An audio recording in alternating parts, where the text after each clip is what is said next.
মা গো বাবা গো, খাঁটি ওয়াদা করেছেন ফজরের নামাজ পড়বেন, কিন্তু আপনি ওয়াদা করে বিছনায় শুয়ে গেছেন, মালিকের মহুদ এসে গেছে গো।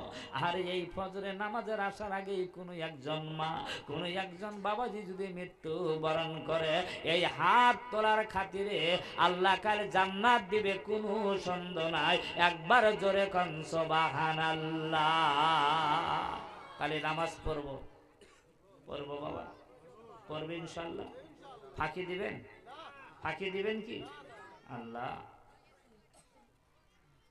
আল্লাহ, ফাঁকি দিবেন না। এই গ্রামের নাম কি বাবা?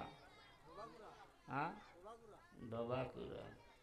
এই গ্রামের মানুষ তো সদা সরল, ফাঁকি দেওয়া লাগে না। আমি কালকে 3টায় আসছি, দিশা পাচ্ছি এই গ্রামের মানুষগুলো সদা সরল, খুব ভালো মানুষ, কিন্তু মসজিদে যায় না।